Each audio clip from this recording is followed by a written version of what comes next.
ബിസ്മില്ലാഹിർ റഹ്മാനിർ റഹീം. മനുഷ്യൻ അവന്റെ നാവുകൊണ്ട് ഉരിയാടുന്ന, അവന്റെ നാവുകൊണ്ട് സംസാരിക്കുന്ന വാക്കുകളിൽ പെട്ട ഏറ്റവും അത്യുത്തമമായ, ഉന്നതമായ, ഏറ്റവും പോരിശയുള്ള, ഏറ്റവും മൂല്യമുള്ള വാക്കുകൾ 4 നബിയുനാ മുഹമ്മദുൻ സ്വല്ലല്ലാഹു അലൈഹി വസല്ലം. മനുഷ്യർ അവരെ നാവുകൊണ്ട് മൊഴിയുന്ന വാക്കുകളിൽ ഏറ്റവും മൂല്യമുള്ളത്, അത് ഖുർആനും ഹദീസെന്നും ദിക്റെന്നും ഒക്കെ കൂട്ടിയിട്ട് എല്ലാത്തിൽ നിന്നും കടഞ്ഞെടുത്ത് ഏറ്റവും ഉയർന്നു നിൽക്കുന്ന വാക്ക് അത്വയബുൽ കലാം എന്നാ നബി തങ്ങൾ പറഞ്ഞത്. അതിലേറെ മുന്തിയ വാക്കില്ല. 4 വാക്കുകൾ മിൻ അത്വയബിൽ കലാം, മനുഷ്യന്റെ സംസാരത്തിൽ ഏറ്റവും മുന്തി നിൽക്കുന്ന, ഏറ്റവും മഹിതമായ, പ്രതിഫലാർഹമായ വാക്കുകളാകുന്നു. ഏതാണ് ഈ വാക്ക്? ആ 4 വാക്കും കിബറ് മാറ്റി വിനയുണ്ടാക്കുന്ന വാക്കാണ്. ഈ 4 വാക്കും മനുഷ്യനെ ശാന്തനാക്കുന്ന, അവൻ്റെ ഊട്ടുഗുണങ്ങൾ, പ്രകൃതിയുടെ ഗുണങ്ങൾ അതിൽ പെടാതെ അവനെ ഉബൂദിയത്തിലേക്ക്, താഴ്മയിലേക്ക് കൊണ്ടുപോകുന്ന വാക്കുകളാണ് 4. സുബ്ഹാനല്ലാഹ് വൽഹംദുലില്ലാഹ് വലാ ഇലാഹ ഇല്ലല്ലാഹ് വല്ലാഹു അക്ബർ. വഹുന്ന മിനൽ ഖുർആൻ. നബി സല്ലല്ലാഹു അലൈഹി വസല്ലം പറയുന്നു, ഈ 4 വാക്കും ഖുർആന്റെ ഉള്ളിൽപ്പെട്ടതാണ്, പുറത്തല്ല. വാക്കുകളിൽ ഏറ്റവും മികച്ചു നിൽക്കുന്നത് 4ആണ്. വഹുന്ന മിനൽ ഖുർആനി, ആ 4 വാക്കും ഖുർആനിന്റെ ഉള്ളടക്കത്തിൽപ്പെട്ടതാണ്, ഖുർആനിൽ തന്നെയുള്ളതാണ്. നമ്മൾ ഈ ദിക്ർ പെരുന്നാൾ നിസ്കാരത്തിനൊക്കെ ചെല്ലലുണ്ട്, പിന്നെ എപ്പോഴാ ചെല്ലല്? സുബ്ഹാനല്ലാഹ്, പിന്നെ എപ്പോഴാ ചെല്ലല്? പിന്നെ തസ്ബീഹ് ചെല്ലലുണ്ട് മഗ്രിബിനൊക്കെ ഒഴിവുള്ളോല്. സുബ്ഹാനല്ലാഹി വൽഹംദുലില്ലാഹി വലാ ഇലാഹ ഇല്ലല്ലാഹു വല്ലാഹു അക്ബർ. 4 വാക്ക്. ഈ 4 ഒന്ന് പരിശോധിച്ച് നോക്കി. സുബ്ഹാനല്ലാഹ് എന്ന് പറഞ്ഞാൽ എന്താ അർത്ഥം? അല്ലാഹുവേ നീയാണ് വിശുദ്ധൻ, നീയാണ് യോഗ്യൻ. ഇതിനൊരർത്ഥമുണ്ട്, ഇതിനൊരു മഫ്ഹൂമു മുഖാലഫ ഉണ്ട്, ഒരു ഇൻഡയറക്റ്റ് അർത്ഥം. എന്താ? അല്ലാഹുവേ എനിക്കൊരു വിശുദ്ധിയുമില്ല, പാപിയാണു ഞാൻ, പാപഭംഗിലമായ പുരണ്ട ജീവിതം നയിക്കുന്ന സാധുവാണ് ഞാൻ ഒരിക്കലും വിശുദ്ധി അവകാശപ്പെടുന്നില്ല. അല്ലാഹുവേ നീയാണ് യോഗ്യൻ നാഥ, ഞാൻ അയോഗ്യനാണ് നാഥ. നീ യോഗ്യൻ എന്ന് പറയുമ്പോ ഞാൻ അയോഗ്യനാണ് അതിൽ വരുന്നുണ്ട്. ഇതാണ് സുബ്ഹാനല്ലാഹ്. ചിന്തിക്കലുണ്ട് അത് ചെല്ലുമ്പോ? ചിന്തിക്കണം. ചിന്തിച്ചാൽ മാത്രം പോരാ, ആ അവസ്ഥയിലേക്ക് നമ്മുടെ മൈൻഡ് ഒന്ന് മാറണം. വൽഹംദുലില്ലാ 2ാമത്തെ വാക്കാണ്. വൽഹംദുലില്ലാ, അതാണ് ഇപ്പൊ നമ്മൾ വിശദീകരിക്കുന്നത്.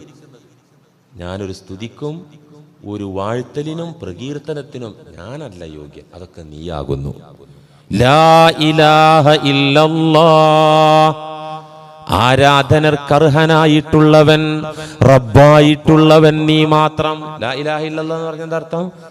അല്ലാഹു അല്ലാതെ ആരാധനക്കർഹനായി മറ്റൊരു ഇലാഹില്ല, മറ്റൊരുവനില്ല. ഇത് മാത്രല്ല, റബ്ബായിട്ടും അല്ലാഹു മാത്രമേ ഉള്ളൂ. ഉലൂഹിയത്തിലും റുബൂബിയത്തിലും തൗഹീദുണ്ട്. അതൊരു വലിയ വിഷയമാണ്, വെള്ളിയാഴ്ച പറയേണ്ട വിഷയമാണ്. തൗഹീദ് 2 മേഖലയിലുണ്ട്. ഉലൂഹിയത്തിൽ, ആരാധനയുടെ കാര്യത്തിൽ അല്ലാഹ് മാത്രം. അതുകൊണ്ട് ഒരാൾ മുഅ്മിനാവില്ല. റുബൂബിയത്തിൽ തൗഹീദ് ഉണ്ട്. റബ്ബായിട്ട് എൻ്റെ കാര്യം ആ മൊല്ലാക്ക നടത്തി തരും, അല്ലെങ്കിൽ ആ ജ്യോത്സ്യൻ നടത്തി തരും, അല്ലെങ്കിൽ ആ ഡോക്ടറാണ് ശരിയാക്കി തരും, അവൻ കാഫിറാ, അവന് തൗഹീദില്ല. റുബൂബിയത്തിലുള്ള തൗഹീദ് എന്ന് വെച്ചാൽ എൻ്റെ റബ്ബായിട്ട് നീ മാത്രമാണല്ലാ. അതുകൊണ്ട് തന്നെ എന്നെ ആര് സഹായിച്ചിട്ടുണ്ടെങ്കിലും, എന്നെ ആര് താങ്ങി തലോടിയിട്ടുണ്ടെങ്കിലും, എന്നെ ആര് ഹെൽപ്പ് ചെയ്തിട്ടുണ്ടെങ്കിലും അതൊന്നും അവരുടേതല്ല റബ്ബേ, നിന്റെ തർബിയത്തിന്റെ ഭാഗമാണ് നാഥ. ലാ ഇലാഹ ഇല്ലല്ലാഹ്. അത് പറയുന്ന ആൾക്ക് എങ്ങനെ കിബറുണ്ടാകുക?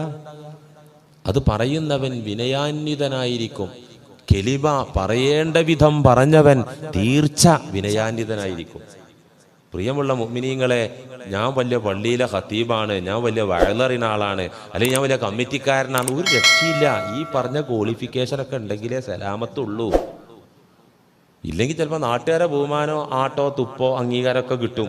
പടച്ചവന്റെ അടുത്ത് സീറോ മാത്രമല്ല മൈനസിലായിരിക്കും ഉണ്ടാകുക. അള്ളാഹു കാക്കട്ടെ.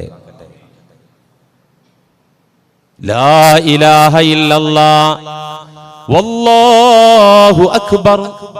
ആ പറയണ എന്താണ്? അള്ളാഹ് നീയാണ് വലുത് എന്നുവെച്ചാല് ഞാൻ ചെറുതാണ്. അള്ളാഹ് നീയാണ് വലിയവൻ, നീ വലിയവൻ അല്ല, അക്ബർ ഏറ്റവും വലിയവൻ നീ തന്നെയാണ്, ഞാൻ ചെറുതാണ് എൻ്റെ അപ്പ അള്ളാഹ്. ഈ 4 വചനങ്ങളിൽ അതിപ്രധാനമായ ഒരു വചനമായിട്ടാണ് നബി സല്ലല്ലാഹു അലൈഹി വസല്ലമ തങ്ങള് അൽഹംദുലില്ലാഹ് എണ്ണിയത്. ഇനി ഒരു കാര്യം കൂടി ഞാൻ പറഞ്ഞുതരാം. അപ്പൊ നമ്മൾ പറഞ്ഞു, വിശുദ്ധ ഖുർആനിലേക്ക് എൻട്രൻസ് കിട്ടാന്, വിശുദ്ധ ഖുർആനിലേക്ക് പ്രവേശനം കിട്ടാന്, അതിൻ്റെ അത്ഭുത ലോകങ്ങളൊക്കെ ഒന്ന് കാണാനും അനുഭവിക്കാനും ഏതൊരുവനും അൽഹംദുലില്ലാഹ് ഓതാതെ സാധ്യമല്ല എന്ന് പറഞ്ഞില്ലേ? മഹാന്മാരായ അമ്പിയാക്കളുടെ പവർ, അള്ളാന്റെ ഔലിയാക്കളുടെ പവർ, അതെന്തേന്നു? അവർ അൽഹംദുലില്ലാഹ് ശരിക്കും ഓതി എന്നുള്ളതേ. അമ്പിയാക്കളുടെ മഹത്വം പറയുന്നിടത്തൊക്കെ അള്ളാഹ് അടിവരട്ട് പറയുന്നത് അവരൊരു സംഭവമായിരുന്നു, അവർ റസൂലായിരുന്നു, അവർ നബിയായിരുന്നു, വടിയിട്ട് പാമ്പാക്കിയ ആളായിരുന്നു, വെള്ളത്തിലടിച്ചപ്പോൾ അവിടെ ഹൈവേ രൂപപ്പെടുത്തിയ നബിയാണ്, ചത്ത ചകത്തിന് ജീവട്ടൊടുത്ത നബിയാണ്. ഇതൊക്കെ അള്ളാഹ് ഖുർആനിൽ പറഞ്ഞിട്ടുണ്ട്. പക്ഷേ ആ വിഷയമൊക്കെ പറയുന്നത് എന്തു പറഞ്ഞു തുടങ്ങിയിട്ടറിയാം നിങ്ങൾക്ക്? അയാൾ എൻ്റെ അബുദായിരുന്നു, ആ നബി എൻ്റെ അബുദായിരുന്നു, എൻ്റെ അടിമയായിരുന്നു. അടിമയിലാണ് ഒരു തത്വം ഞാൻ പറഞ്ഞുതരാം.